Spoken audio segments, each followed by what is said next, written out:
Are you a real estate investor looking to sharpen your skills or a newbie looking to become one? You're in the right place. Welcome to Where Should I Invest? Real Estate Investing in Canada with your host, Sarah Larby.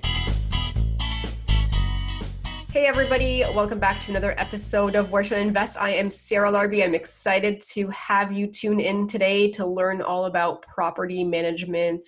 And these two ladies that we have on are absolutely wonderful. They have helped many investors that I know manage their properties, find tenants. They have a very thorough screening process as well, which I really like.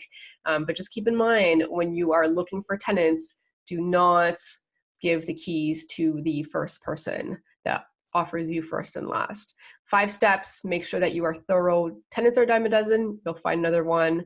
And especially in times like these, with the ups and downs of the market cycle and the uncertainty with jobs and employment or unemployment, it's just really important to take our time selecting the tenants because they can make or break our whole experience. When it comes to managing, I mean, you guys know I self-manage my properties. It takes me about a couple hours a month with the 12 units that I have, and it's manageable. But one day I'm going to want to snowbird sooner rather than later.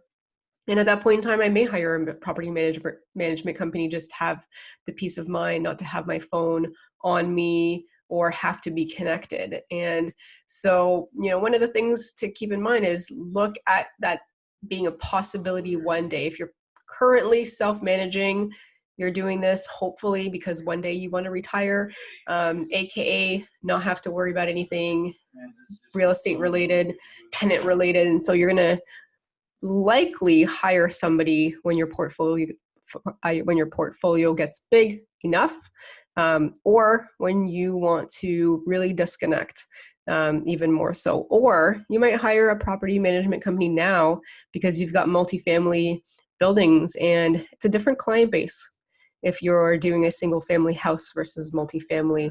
And you're going to be getting more tenant complaining, with one another. One tenant calling because the other tenant's smoking, and one tenant complaining about the other tenant being too loud at 3 a.m. So those are the things that you may not want to have calls about. Of course, you're still going to get the management calls. You do that. It's not a huge deal, but you might be dealing with a lot more babysitting and quote unquote therapy between the tenants, which you may not want to have that as a responsibility. So the more units you have, the more multifamily you have, you may want to really consider having a property management company. The odd house here and there, you can add those, screen your tenants really well. They're still all very manageable. But keep in mind, at some point, you want to run the numbers with adding a percentage for property management, and you're still going to do okay at, in 10 years from now, hiring a property management company, you're still going to be able to cash flow to some extent. So hopefully you enjoy the podcast, and feel free to leave a rating, a review, send me an email, sarah@sarahlarby.com, or also check out my new enhanced screening process on my website, which is sarahlarby.com. And you can actually see how I do my 5 screening steps with all of the documents that I use that's available. And I hope you enjoy that. And let's get on with the show. Welcome back to another week. I'm Sarah Larby, and thank you for listening to Where Should I Invest? Today I have 2 guests on the show, Sue Orr and Susan Corcoran, who are going to be sharing some of their expertise, some insights on property management, but they do so much more. Welcome, ladies. How are you? Great. Well, nice to see you, Sarah. Thank you very much for having us.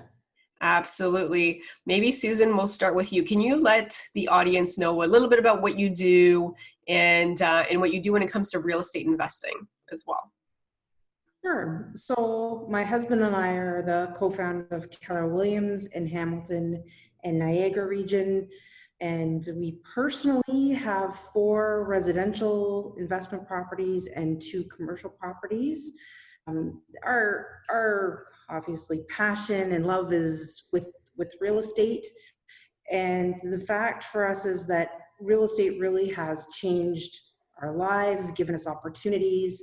And we really see property management and working with investors as a way for them to also realize things that they want for themselves, for their kids, for their legacies.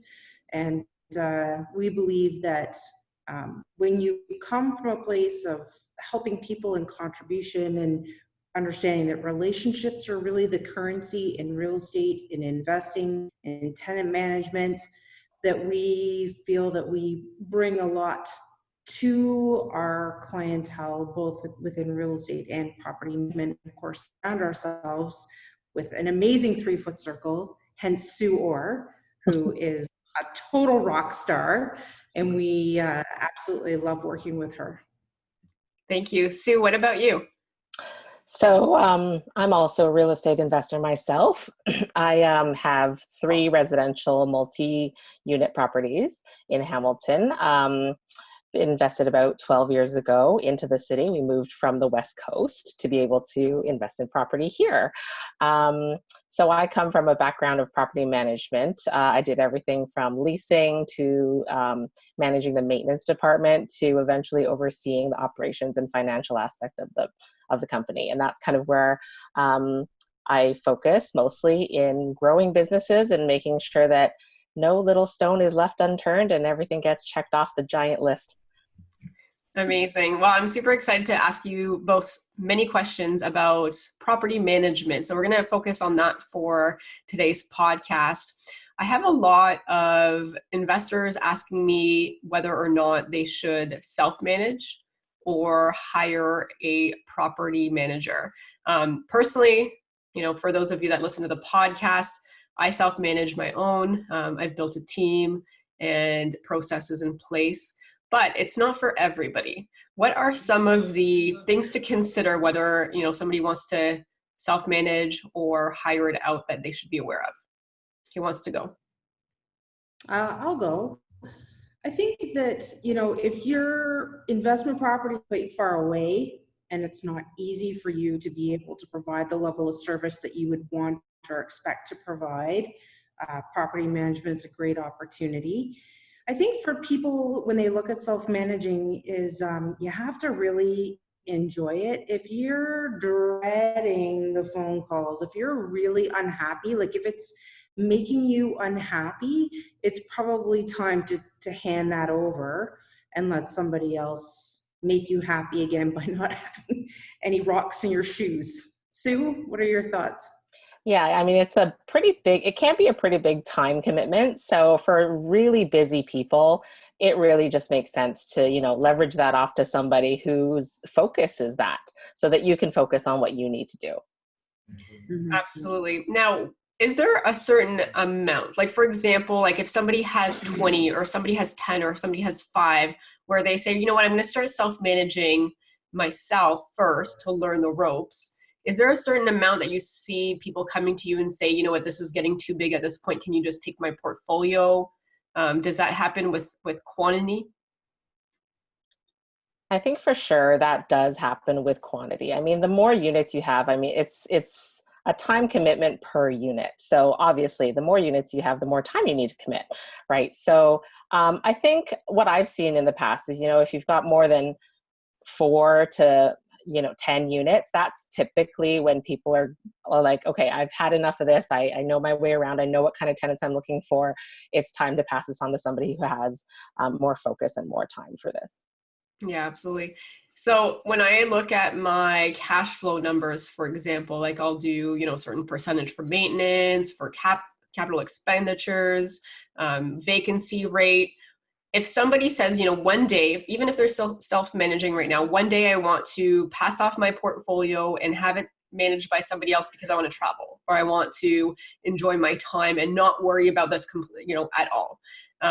What's a good percentage to add into that cash flow calculation? I would say you want to factor, most property managers, I think, they vary from, I think 8% to 10% is very typical. So you do want to factor that into your budget. And just to keep in mind too, that it is an expense. It's 100% write-off. So that will be accounted for at the end of the year. Okay. All right. Those are pretty fair numbers. Now, what does a property manager do day to day, month in and month out, when it comes to property management? Maybe walk us through some of the services that a property manager offers. And either of you can answer that. Yeah, I'll let Sue do it because she ran operations. She has every nook and cranny covered there. So where I like to begin with a property manager, really property management client is ideally is right from pre-purchase, to be honest, because then we can really dive into, return on investment and what kind of improvements they're going to need to make on the property to make sure to get the highest cash flow, to be able to, work with them hand in hand to set the expectations right from the get-go. Because the worst thing is when you have a empty, beautifully renovated unit and the renovations unfortunately don't match with, the market rates. So that's where I prefer to start, because, then you're kind of open and honest from before you tear walls out and rearrange things and put in new kitchens and bathrooms, so that you can decide with your client the best bang for your buck. So of course, as soon as all of that is kind of taken care of, renovations ready to market, then we're filling the vacancies, doing showings, doing credit checks, making sure that you're choosing the best tenant for the property. And then once it's filled, of course, you're signing leases, collecting first and last, and doing all of the financial month-to-month kind of things, including recording all of, your ins and outs. And if they are not on time, issuing N4s and all of your notices, so that you have all the proper paperwork in case you ever do need to take that to the LTB. Of course, if everything goes smoothly, then it's pretty simple. However, things break and they'll call you and they'll want it fixed. So the maintenance is actually a pretty big part of property management as well. I'd like to advise to, budget, a month's rent most of the time for, small maintenance and for potential turnover repairs that are going to happen every, 18 months to 2 years, the average, tenancy, the length of the tenancy, to make sure that you're not kind of, down to the penny when they do move out, and you have those funds available to do all the required maintenance for the unit to get it back up to par again, to refill it. So, and of course, if things don't go so well, then you're going to the LTB and making sure you have all your documents, all your emails, all your everything, to make that case for you at the landlord tenant board. So that's never fun, but a required part of property management sometimes. Yeah, absolutely. I mean, you bring up a lot of great points with having you on board from the start, because one of the biggest mistakes I see is often you're renovating for yourself versus renovating to rent, and not necessarily looking at the average comparables of a renovated unit, because in some areas, what we consider renovated and what, another area considers renovated could be thousands of different, in difference. And, a place like Brantford, for example, I don't renovate the same when I do my burrs as a Burlington house. Yeah. So completely different, the finishes, the amount of effort and work that goes into it. And sometimes, with certain areas, like I'm just thinking Welland and St. Catharines, I know you guys do a lot of work out there. I mean, apartments don't need to be fancy. They just need to be clean and nice, cockroach free and bed bug free. and potentially you're getting your top dollar at that point in time. Exactly. What are some of the mistakes that you see investors make when it comes to making, decisions on renovations in the markets that you're considering and that you're working in? The most common ones I've seen in my experience are, overspending on the finishes. You really don't need to put in marble for staircases and things like that. Like it's not necessary. It's an unneeded upgrade. You can spend those dollars on better kitchen cabinets, maybe a laundry station, or things that are actually going to matter to a tenant when they're looking at a new rental unit. The other thing that I found is a huge thing I've encountered again and again is when people will add extra bedrooms. They'll take one huge bedroom and make it 2 tiny bedrooms. And you're actually getting about the same amount of rent. And the type of tenant that will take a tiny 2-bedroom versus a huge 1-bedroom are so far apart. I would rather have the person who wants the big 1-bedroom than the one that wants the 2 tiny bedroom. Yeah, I would think that it's a different maybe clientele. I'm thinking as you're saying this, one could be like a professional couple or professional person that's going to move up. Hopefully they're not going to stay in there forever because they're going to buy their own place or, upgrade, versus 2 adult roommates that can't afford their own place, or, nothing against them, but a single parent with a child, scraping by that might become their forever place. Yeah. So 100% agree with you. Now, one of the key benefits that I think of hiring out a property manager, even though I'm a big believer, for me, I wanted to learn the ropes and I wanted to do it myself and it was fun. However, if I go to a different market, in the lack of time that I have now, I probably would start hiring it out, especially as it gets into bigger multifamily. But one of the biggest things I can see going into a new market is your team that you already have in place, your plumbers, your electrician, your handyman, like that is not even something that you have to worry about building. So who do you have on your team when you say, okay, well, like it takes time to build, but who do you think are some of the key members, not by names, obviously, maybe just more by profession, who to really make sure that you have to do a good job managing and maintaining the properties? Mm-hmm. So, there obviously it's your handymen for all the little things. They're hard to find people who can do a vast variety of things well. And of course, the emergency services. So HVAC, plumbing, though usually HVAC does include plumbing and gas fitting and electrical, all within one kind of industry. So, but kind of emergency services, for anything like major backups. Those are pretty essential. And a really good exterior maintenance person, like the snow removal, grass cutting, that kind of stuff. It seems so small, but it can get people into a lot of trouble. Mm-hmm. Absolutely. Mm-hmm. Particularly the snow removal. Yes. And so let's emphasize of why that's important to have the proper companies who do that, because ultimately we're liable. So let's just touch base on that if you could. So, the liability does fall back onto the property owner. If there's a slip and fall, any kind of accident, any kind of injury, that's not ultimately the tenant's responsibility, even if they're the ones responsible for removing the snow or shoveling or salting or whatever. You're going to get named in the lawsuit if there is one, because you're the property owner. They're going to name as many people as they can. You're going to be on the list.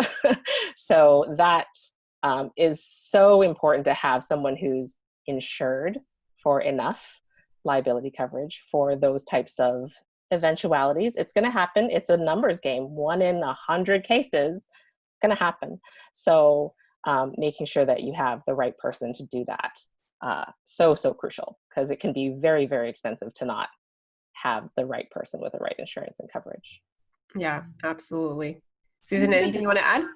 Yeah, it's good to have another set of eyes, right? When you have these people in units, they can be a very casual eye to what's going on in the property, if there's any damage, if they feel that there's neglect, especially when it comes to plumbing type of issues. So it's always good to have somebody in the unit that you can count on to look out for the investor's best interest while they're in there without it being a formal inspection. Yeah, absolutely. Well said. So I've always been curious of this, and you probably know more than me, but a lot of the really good multifamilies we all know get sold before they even hit MLS, before they even hit the system. How many do you guys, because you're property managers, do you know you've got a client, for example, that says, I'm going to be selling soon, and then you've got somebody that you're already working with? Like, how many of those transactions are done through property management? We get asked that question a lot, like, hey, I'm selling this property. do you have anybody who's looking? And the answer is always yes. There's always someone on the list who's looking for a duplex, a triplex. The bigger units are a little harder in terms of like having someone ready to jump on, you know, a $3 million 20 unit building. But the smaller properties, for sure, there's always someone looking to buy, always. And I'm guessing those will go to your clients that you're property managing already that are saying, hey, if you have anything that come up, let me know. Hopefully, yeah. I mean, I think that's also a great benefit. Now let's just, you know, take another look at it. And if somebody does want to manage themselves, like what are, you know, maybe 3 key points or things that they should be mindful or aware of self-managing? I think the first thing to really be aware of is that tenants out there know their rights, and you need to know them too. You need to be well versed in the Residential Tenancies Act to make sure that the things that you're doing are within, you know, what they should be, and that you don't get, you know, kind of blindsided by, you know, a tenant that, you know, may say that, you know, this is how it should be. Like, I've got, you know, a big backup in my basement. You need to put me in a hotel. That's not the case. If they have tenant insurance, that's what tenant insurance is for. And I hear that more than anything. Oh, I don't have to put them in a hotel? No, you don't. So don't forget to just know all the ins and outs of those emergency situations, especially because those can be the most costly. Tenant insurance too, right? You know, I don't know something, then you have people at the right club, you have other people that you know that are investors, to be able to ask those questions as you're learning the ropes on some of these inside tracks, like Sue is saying. Yeah, absolutely. And I want to go back to your tenant insurance point, because there's not a whole lot that we have the ability to demand or to ask for, right, as landlords. But tenant insurance is one of those things that before the person gets the keys, I need to see proof. And it's really like, what is it, like 20, 25 bucks, maybe 30 bucks a month. It's very cheap for the tenant to get it. But first of all, if there's ever a fire or a flood in the unit or in the property, like all of their stuff is not covered by the landlord's insurance or the home insurance. So they need their own. But just for the piece that you're saying, Sue, the fact that their insurance would cover the hotel or they would cover, you know, other things like that, like that's, to me, that's really important. You don't want to take extra liability. We already have enough. For sure. No, that's huge. I mean, I usually, when it comes to that portion of the lease agreement, that's the stories we tell. This tenant didn't have it. Guess what they got to do? They were just, you know, cold in their unit for however long until someone came along because they had no family or friends that would take them in. And then on the other hand, the tenant that did have insurance was in a hotel that night. So it's kind of a no-brainer. But a lot of tenants aren't aware that that's what it covers. They think it's just their contents, and that's not the case. Absolutely. So here's a question, maybe Susan, you can shed some light on that. I know you're a realtor as well, I believe, and do a lot of transactions with investors. If somebody wanted to sell a property with a tenant there right now, the tenant is not paying, I mean, I get a lot of these calls, right? The tenant's not paying, the investor would like to just sell. You know, walk us through that. Like, what's the ability for a buyer to ask for it vacant, as an example? What's the opportunity for that risk of having that tenant not decide to move out? Maybe walk us through, like, you know, one of those worst case scenarios. Tenant's not paying, landlord's deciding to list the house on the market and wants to sell. Then what? What are things to consider? I'm probably going to lean on Sue a little bit around that. I mean, I think a lot of it is really making sure you understand what's already transpired, how far on the path they are. You know, have they got a court date? Like, what does that really look like? The question, of course, is if the buyer has any intention of moving into one of the units, or if the unit needs to be vacant. I think to, like, listening to your other podcast, cash for keys is a thing. It's a thing that goes on. You know, a lot of tenants are very nervous about properties that are going to be changing hands, and that instability can also be a good lever to get them out specifically. Sue, did you have anything that you wanted to add there? Yeah, I mean, often when I'm dealing with people who are buying properties that are tenanted, I'll be advising them to make sure that they have a clause in their contract to make sure that they're going to get some sort of compensation if the tenants aren't out by the time they close the property, so that then the new owners can go ahead and do what they need to do at the LTB, make sure they have all the records of failed payment or whatever it is that will support their case at the LTB. Yeah, that's great advice. And I will say, like, I mean, having been in the business myself for a while, like if you're buying a duplex, I mean, the thing is you can't really be like, oh, I want it vacant and expect the seller to agree to that. Now, like you said, they can do cash for keys, and if they can get it vacant, that's great. But what we're seeing a lot right now is we've got a great potential duplex or triplex, and all of a sudden the seller is expecting full market, prices, but they've got somebody that was, that moved in 10 years ago and another person 15 years ago, and they're paying like half market rents, but they're still expecting full price. So we're seeing, I'm seeing a lot of that, unfortunately, in the market. And then you're like, well, your house is not worth X, it's worth this much less in order to make it cash flow, but they think it's still worth just as much. Mm-hmm. So, you definitely see a lot of that, but unfortunately, you can't really ask for it vacant. Even a single family, I mean, if you're moving into it, that's great, but essentially it's really tough to do if you say, please give me this vacant, and then you're just going to put another tenant when you get possession. I mean, if the seller wants to get rid of that tenant for you with cash for keys, that's great. But it's always a sticky situation, right? Be careful too when you're doing that, you're moving in, because if you have a tenant who is watching, you can really get a kick in the butt for that. Yeah. I mean, so even so for example, like N12s and N13s, I think that so one is obviously for moving in yourself or a family, and then the other is for renovation, but didn't they recently up the fines if you are shown to not have correctly stated that? Yeah, for sure. And I mean, with kicking them out for renovations, you still have to let the old tenant back in at the same rate they were paying before. So that makes no sense. No, exactly. They have the first right of refusal. Is there a certain timeline for that? I'm not sure about that. I'd have to check the RTA.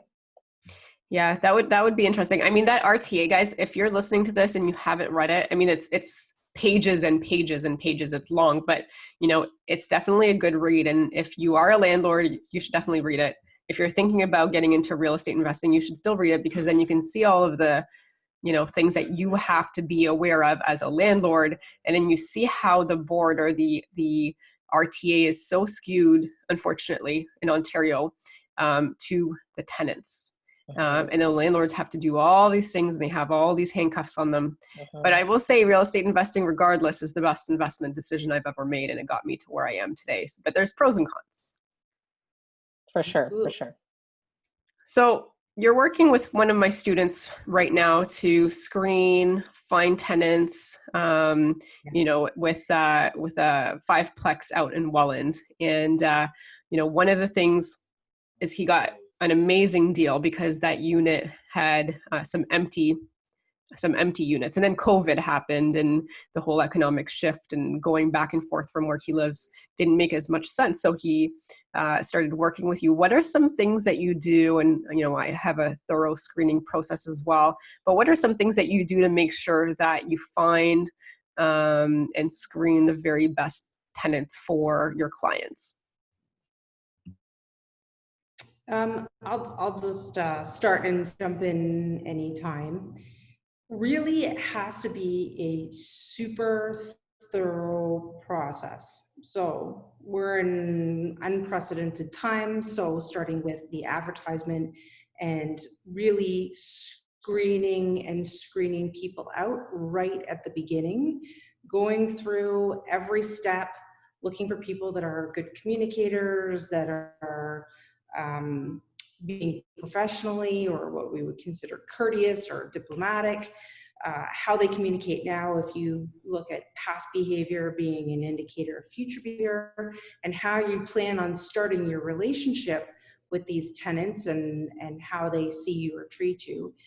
I would say that, you know, before people were coming into the units, so you got to meet them more face to face, whereas now there's more time spent on the phone having conversations, more time on FaceTime doing walkthroughs. I think it's important that you have this extra time right now to be able to see people under different circumstances over time, to maybe get to meet more of their family, to see them from a different perspective. There's real opportunities right now to spend the time.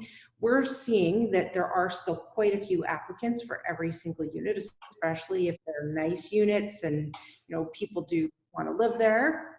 And we are calling all the references, we're checking employment. If they're not employed, we're making sure that their employer is going to take them back. We're making sure that the numbers make sense politically correctly, that all the numbers make sense. And we personally have a zero tolerance to dishonesty. So if there's any sort of misleading, sleight of hand, anything about, you know, wrong landlord information given, being dishonest in any way, it's a hard stop. And those are the things that we're looking for. So you're looking for really great people and setting the expectations about what you expect from them very early on in the process. And it's also about weeding people out very quickly so that you can create a funnel. And you come from sales, like you have a funnel of people that are coming through, and you're really trying to get a couple of really great people. One of the advantages that we have is that, you know, sometimes we have too many great tenants and not enough great properties. And so we're able to take tenants that maybe didn't get the one that they wanted, or that the investor chose somebody else, and be able to put them in someplace else. So we have a pretty good database or pipeline of really great tenants that have already been pre-screened, and that, you know, you want to see them land in a really nice house and have a really great experience. That's a great point. And I can see it the other way around. And if you caught some people lying, then you remember their names for the next time that they apply in that same region. And, you know, that could cut hours of somebody's time, because you now create a good database, and you create a database of people that you're like, this person wasn't honest for whatever reason. They're, you know, like figuratively in your black book. And, you know, they're on the naughty list. You know, my paralegal has, you know, because she spends all her time in the courtroom, and she's local, right? And somebody who you should have on your team is a local paralegal, but she knows, because she sees who comes back over and over and over. So probably something even similar to you guys. If you have the same person that all of a sudden every 6 months is applying for something else, you know something's happening. They're probably, you know, not the best tenant if they're moving that often. For sure. There's always those people who apply every year, who we see come back every year for a new home. And it's always the same story. Like sometimes you hear like the same sob stories, and you're like, I feel like you told me this last year. Like, how is this still happening? Yeah. So screening tenants is like the most important thing, because that is where you have your control. And as soon as you get the keys over to the tenant, unfortunately, you lose a lot of that. So like, this is the part where you have to be very, very picky. And, you know, I hope I don't offend anybody, but tenants are a dime a dozen. They're going to come. You know, I'd rather leave my unit empty if I don't find that right one. Yeah, leave it empty for an extra month to get the right tenant, because it'll cost you so much more to get the wrong one. Yes, and we spend a lot of time setting expectations, right? So we have an online portal for work orders or tenant requests, and we can track everything. I think that's important. That our regular maintenance is spelled out for them, so that they understand that we're going to be in the unit minimum twice a year, and make sure that, you know, changing the furnace filters and things are being taken care of from a property perspective. That we do e-transfers. We're not taking checks like that. Cash. Or cash, no cash. That when they move in, we give them a plunger, and there's a funny little sign we put above the toilet that says no wipes, you know, those kinds of things. And we have this opportunity to teach the maintenance, give them a move-in binder so they know garbage day, and really make sure that they have a good relationship with us, but also that they understand that we expect them to take really great care of the property. And that's one of the advantages, I think, of being able to do the tenant screening, the lease, and the property management, is we've started the relationship with them and we can pull it all the way through for as long as we need. And we also have you do this, I know, as well, as a very comprehensive lease with lots of addendums to make sure that everything is covered, and then there's no surprises or gotchas. Exactly. That new standard Ontario lease is so bare. It needs 20 pages of stuff to make it decent. So I have 20 pages on mine. I'm guessing you've got tons and tons of clauses on yours. I mean, we have to protect ourselves. We're not doing anything that's against the Residential Tenancies Act, but it's important that the tenants understand what they have to do regardless what's in the act. Yeah.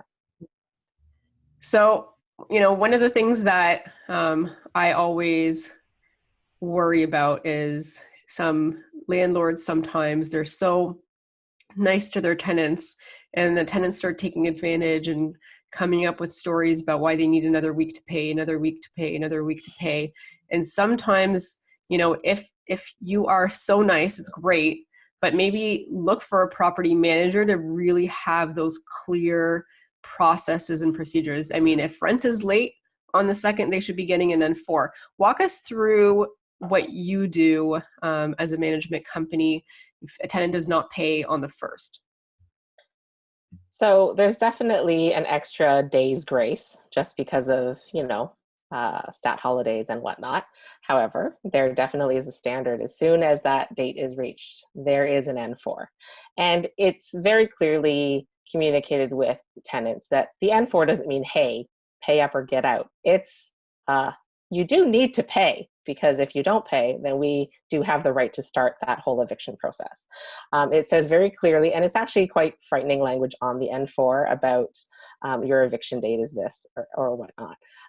However, it's keeping expectations just upfront, so they know that every month they don't pay on time, they're getting this form.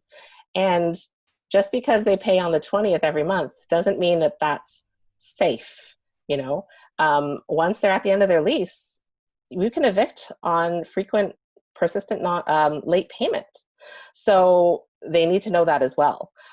We do have to communicate that right up front, just to make sure that they know that is a potential consequence of paying late each and every month.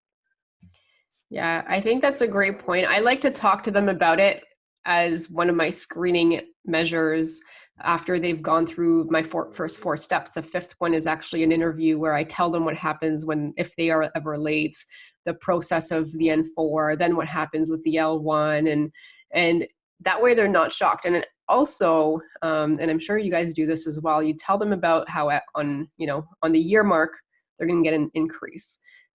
Take your increases. Like there's barely any increases that we can even get. I mean, this year's 2.2%. We might as well take it, because over time we're going to be so much further behind.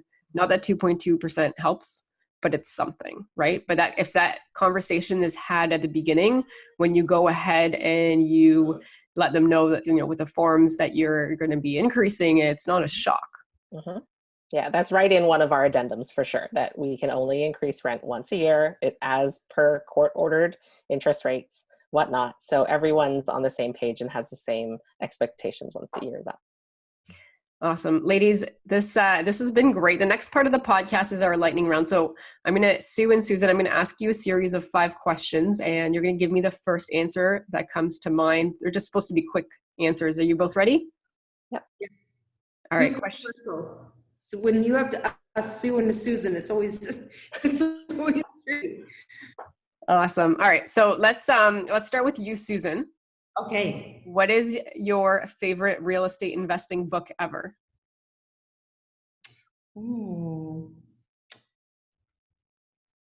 My favorite real estate investing book.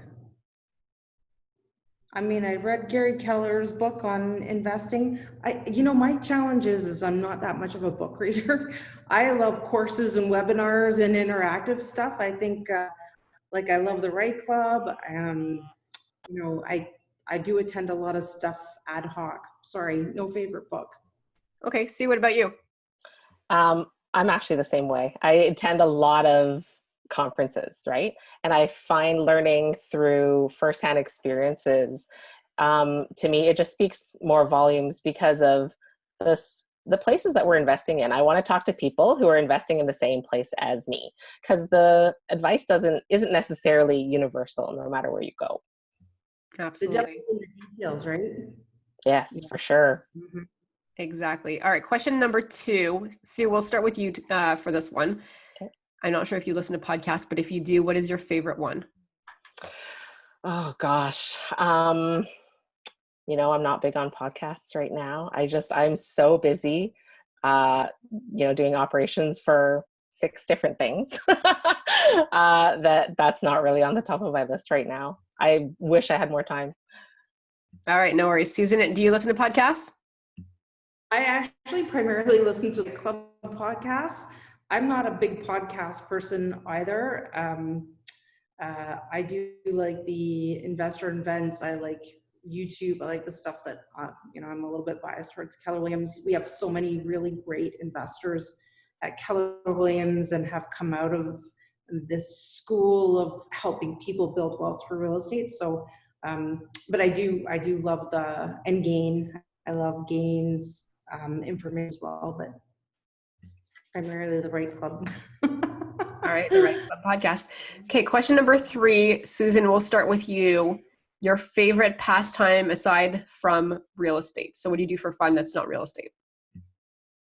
We baseball chase, not right now, but when ballparks are open, our goal is to hit all 30 Major League Baseball stadiums. We get to see some great cities. We're actually halfway there. We've done 15 ballparks, 15 to go. So we're looking for the masses to rejoin society in a crowded, dirty ballpark so we can watch some baseball. All right, very cool. Sue, what about you?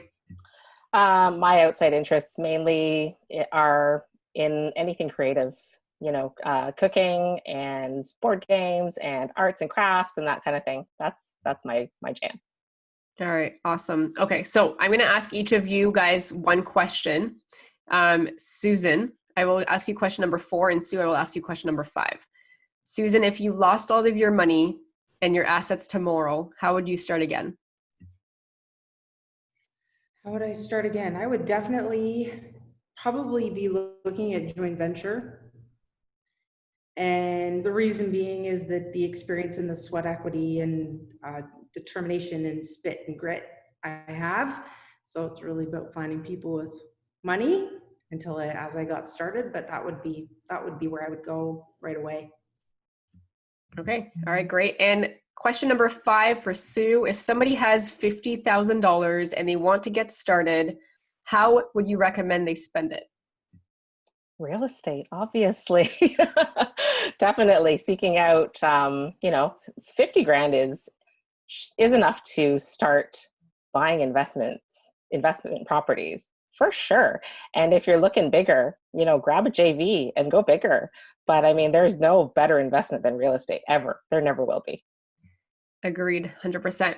Ladies, where can the listeners find out more about you if they wanted to reach out?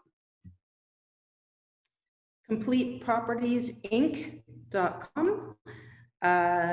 Sue is contact us at CompletePMInc.com, and I'm Susan at CompletePMInc.com. And we're both on Facebook and we're both on Instagram if you want to reach out to us personally. So Susan Corcoran, Sue R. And we love questions. We really do believe that when you come from contributions, the world goes around so much nicer and easier, and people have always been kind to us. I'm going to speak for Sue. That where we are and where we're going, and we want to return the favor. So any questions, big or small, please ask. We'd love to hear from you. Absolutely. And I will say, There is a link as well on my webpage. So if you want to contact Susan and Sue and have them help you with managing your properties, you guys are doing a great job with the students that I have right now. They're saying some great things, as well as other investors. So keep it up, ladies. You guys are doing a great job. Thanks so much for listening to Where Should I Invest with your host, Sarah Larby. Make sure to listen in next time. We'll catch you on the next episode of Where Should I Invest?